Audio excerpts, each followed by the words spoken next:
मुलजिम एक 15 साला लड़का था और एक स्टोर से चोरी करता हुआ पकड़ा गया। पकड़े जाने पर गार्ड की गिरफ्त से भागने की कोशिश की।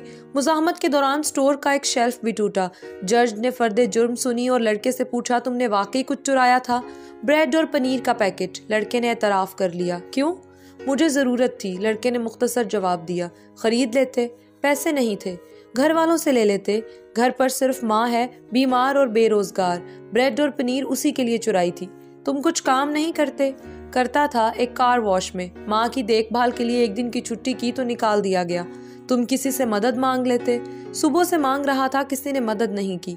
जरा खत्म हुई और जज ने फैसला सुनाना शुरू कर दिया। चोरी और खसूसन ब्रेड की चोरी बहुत हौलनाक जुर्म है और इस जुर्म के जिम्मेदार हम सब हैं।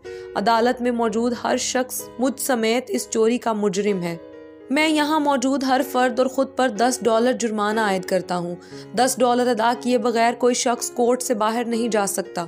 ये कहकर जज ने अपनी जेब से $10 निकाल कर मेज़ पर रख दिए। इसके अलावा मैं स्टोर इंतज़ामिया पर $1000 जुर्माना करता हूँ कि उसने एक भूखे बच्चे से गैर इंसानी सलूक करते हुए उसे पुलिस के हवाले किया। अगर 24 घंटे में जुर्माना जमा ना कराया गया तो कोर्ट स्टोर को सील करने का हुक्म देगी।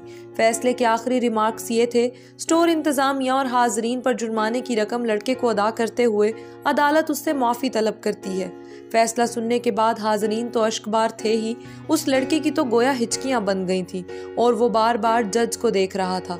कुफ्र के मुआशरे ऐसे ही नहीं फल फूल रहे, क्योंकि वो अपने शहरियों को इंसाफ ही नहीं, अदल भी फराहम करते हैं।